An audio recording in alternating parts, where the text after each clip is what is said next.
Top 10 MCs all time. Number 10, a guy that was just featured on my MCs from the UK, Splinter. A very versatile guy. He can do all genres. It doesn't sound out of place, so for me, Splinter has to make this list of my all-time MCs. Very different with it, underrated. If you don't know about Splinter, please go and check him out. I'm not going to say too much more on him. I've got a few on here that are from the UK list that I did, so I'm not going to spend too much time on these because I've already spoken about them, but Splinter is my number 10. Number 9, Chip. North London, as I said. When it comes to clashing and grime and rap beefs, if you want to call it that, this guy is number 1. He is the one that's holding the fort down in terms of grime right now, but he's also versatile. He can put club bangers out. He can go international with it, which he's done in the past. But trust me, you don't want to get on the wrong side of Chip when it comes to clashing, because he embarrasses whoever he goes up against. He's almost like the English Eminem when it comes to like rap beefs or clashing, whatever you want to call it. I see Chip as that guy for us, so that's no small feat. So Chip is number 9 for me. Number 8, Socks from Birmingham. I didn't mention it in the last list I did with him in it, but he was actually signed to Jammer at one point. I'm not sure if he still is, but in terms of just being able to do different genres of music and stuff, he's one of the best for it. So Socks makes this list at number 8, but check out his grime stuff because it's heavily, heavily sick. So Socks at number 8. Number 7, Wiley. Esky boy. Esky beats. Boy better know. Wiley, the godfather of grime. The stable of UK music, as I've said before. Most of these artists wouldn't have their platform in terms of the UK artists in grime if it wasn't for Wiley, because he created the genre, and for me, he'll always be number 1 in the UK. So Wiley makes the list at number 7. Number 6, 50 Cent, Curtis Jackson. The Get Rich or Die Trying album was one of the first that I bought as a youngster. In terms of an artist just coming onto the scene and making an impact, 50's like top 2 ever, I think. Like the way he just come in and just like he was against the industry and what that was kind of used to. Like he was so raw and like gangster with it. It was just in your face. It was kind of like NWA sort of. Do you know what I mean? Like just in your face with it, and he's gotten a lot of shit over the years and a lot of like altercations and whatnot. But look how he's turned out. He's done well for himself. He's in different business ventures now, movies, investments, not just the music. So Get Rich or Die Trying album is one of my favourite ever. I love his film about his life as well. As I said, he's done all around very well for himself, and just in terms of street level grittiness and rawness, like there's not many to ever do it and do it better than 50. So 50 Cent, number 6. Number 5, Ludacris. Now this guy goes under the radar a lot in a lot of people's minds, I think, but I've always took notice of him, man. He was one of the major influences on why I started writing and making music myself. His humour in his bars, but he's also got a serious side. Very versatile with it. He can have club bangers, but he can also have the hood anthems. And obviously he's in the Fast and Furious films. He's another one that's done well for himself outside of music nowadays. But when he puts out something, it's serious in terms of like it's a proper project. It's a proper album, like a kind of piece of art in my opinion. So for me, Ludacris is a very underrated rapper worldwide. His humour in his bars, there's not many that come close to it. And then he matches it with like the serious side of it as well. But just overall like ability, I think he's very versatile and can go in different avenues and things like that. So Ludacris, number 5. Coming in at number 4, a legend, Nas. He's a legend when it comes to the rap beef with Jay-Z. He obviously had that one of the best all-time diss tracks put out with Ether. Got a catalogue of music. I haven't even listened to all of his albums, to be honest, but I know that he's very well represented in the culture and history of hip-hop, and rightly so. Jay-Z, I think, went on to have a bit more of a commercial success career, but I always preferred Nas, to be honest. So Nas is my number 4. just a pure lyricist. He can do the storytelling. He can make the love stuff. Like, do you know what I mean? Very versatile again. And with that stuff with him and Jay-Z, I was always on Nas's side, even though I've probably heard more of Jay-Z's stuff over the years. So, Nas, a number 4. Number 3, Tupac. I get why a lot of people have him as their number 1, but for me it's a preference thing. But what he did culturally for hip-hop, his messages, his poetry, he was in a lot of films, like he did a lot. I do think he kind of fell victim to his own choices and the people he hung around with, which ultimately was his downfall. In terms of his music, for the most part, he's got some heavy hitters with the messages in there, like the Dear Mama, Brenda's Got a Baby. I mean, that's just to name a couple of them, but he's got a whole catalogue of them. I'm not the biggest fan of his Death Row days, just because I feel that's the point where he made the wrong choices. And don't get me wrong, there's some songs that like it's got a nice beat, or he did the Hit 'Em Up diss with against Biggie, which is probably my favourite all-time diss record, but it's that negative energy I'm talking about that I don't like, and I feel like he was responsible for that as well as being around others that were encouraging that sort of behaviour. But his earlier stuff, before he was involved in that as well, you could learn a lot from him, and he definitely could have been like a politician or whatnot, and it's a shame that we lost him as early as we did, but that's the risk that comes with the choices you make in life and the people you surround yourself with. So, Tupac, number 3. Number 2, Eminem, aka Slim Shady, aka Marshall Mathers. Like, what can we say about this guy? Like, definitely a pillar in the history of hip-hop. Still gets a lot of hate to this day, simply because he's white.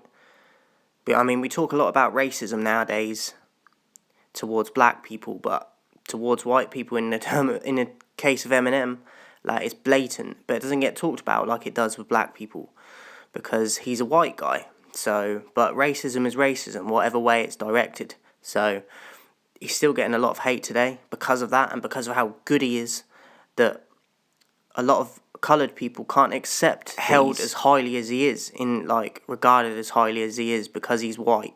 They feel threatened by that, and I don't understand it. It's insecurities, and I don't get it, but for me, he's the second best of all time. He was my number 1 for the majority of my life, and he went to number 2 for me within this last year, but that isn't a dig at him at all. It's just a preference thing. Again, like I said, Tupac could have easily been number 1 for me as well. So it all comes down to perception and preference. In terms of like rap beefs and that, he's ended several careers over the years. People that want to try and throw shade at him or his daughter, which is just a weak blow. Do you know what I mean? Cowards going at his daughter. Like, go at the man. What you got to go at his kid for? Like, you're soft. For me, he's ruined a lot of people's careers, but they've asked for it most of the time. And he's just got a huge skill set. But he can't ever win with people. Like, he'll put something out and people will be like, what's he talking about? Or he's not being conscious enough. And then they'll put out something more conscious and people are like, we want that Slim Shady, that bleach blonde hair Slim Shady that's crazy. And do you know what I mean? He can't even mature as an artist because people just want him to bring out stuff from 30 years ago. It's not realistic. So I think he gets a lot of backlash that he shouldn't. I'm not as big a fan of his new stuff nowadays compared to his old stuff, but I'm not one of these people that are just going to throw fire on him. Do you know what I mean? Because of that. Like, he's matured, he's grown up. Like, you're not going to get the same Eminem or Slim Shady from back in the day. Just like you wouldn't with any other artist, because they mature and they grow over the years. And you change. You have to change. Do you know what I mean? You have to evolve in different ways, and he's done that. So I don't get a lot of the hate that he gets, but a lot of it is due to his skin colour. Let's speak facts. Not enough people talk about it. So, but for me, number 2 on the list, but easily could have been number 1. I've actually had the pleasure of seeing him 2 or 3 times live in my life, and he's one of these few artists that sound exactly the same, if not better, live than he does on a record. Like, explain that to me, because you're running around, it's in a live setting, you got to deal with the elements in terms of the weather, and do you know what I mean? And he sounds flawless. So just a phenomenal artist in any type of genre of music. Forget hip hop, just across all genres of music. He's going to go down as a legend, and he's earned every bit of it. So Eminem, number 2. Coming in at number 1, Daylight, Devon Campbell. Now, let me just start off by saying I originally knew about Daylight through battle rap. I was a big battle rap fan back in the day, and I hated him as a battle rapper because of all the antics he did. But he also has one of the best pens in the game when he wasn't doing his antics in the battles. So when he came with just bars in the battles, he was easily top dog, or one of the top 2 or 3 easily. But a lot of people just saw the antics and never really got the bars, even when he brung bars, because they were just waiting for that moment where he does something stupid or silly in terms of an antic. That was me. I couldn't stand him as a battle rapper, and I didn't understand why he did it. But since then, he's gone on. He does streams and live videos on his YouTube channel and that, which I love. That is, I came to learn about him through these videos. He speaks about consciousness, meditation, all types of different things that is going to help you learn about things. And he said in some of these videos that he did that he did these antics because he needed to get the spotlight on him, or enough eyes on him, to then help people learn about the world and racism and consciousness and bettering yourself, self-development, and just improving yourself and your own life and the people around you, and all sorts of things that, like I said, self-development. And he said that he needed all these eyes on him to put that message out there. So I completely get why he did all the antics now, because it worked. Look at him now.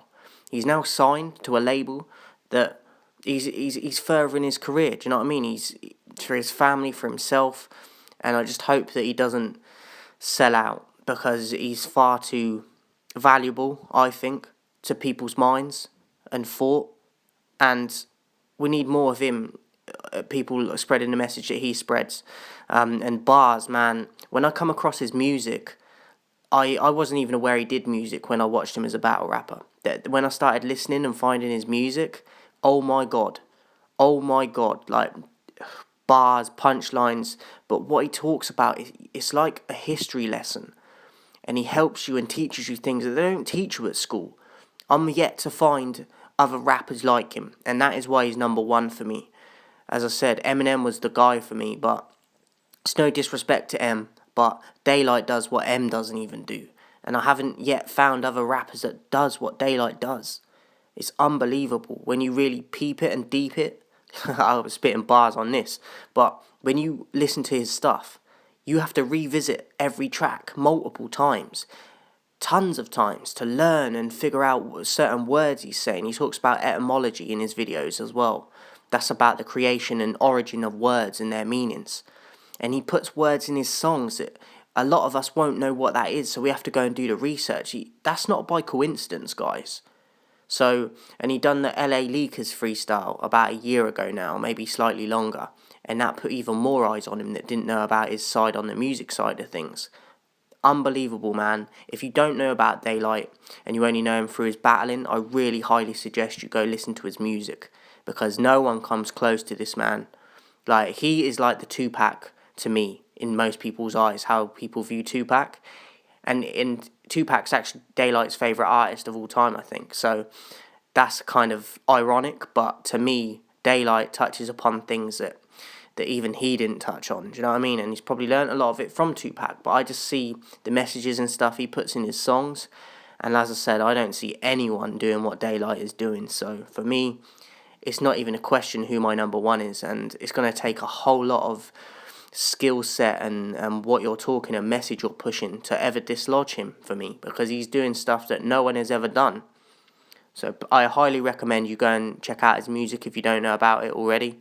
And just to end this, he's just recently brought out his own sneaker. He's the first battle rapper ever to bring out his own sneaker, and people are supporting it. So go and support the man. He's doing monumental things, and he pushes the right message. So Daylight, number 1. This is my top 10 MCs of all time. I hope you enjoyed it.